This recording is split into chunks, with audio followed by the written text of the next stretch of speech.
In this video, I will show you how to see sent friends request on Facebook. So the steps are so simple to follow on Android device as well as on iOS device. First of all, go and open your Facebook.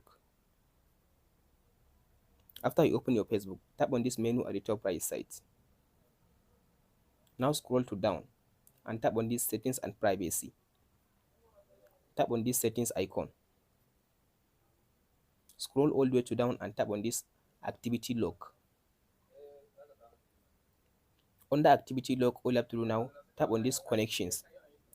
Tap on this connections. Scroll to down and tap on this manage friends. So after you tap on this manage friends, tap on this filter option.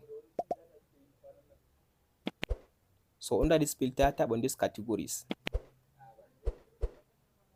So now all you have to do now, tap on this send request. So as you can see now, here are all friend requests that I sent on my Facebook account. As you can see, all are sent friend requests on my Facebook account.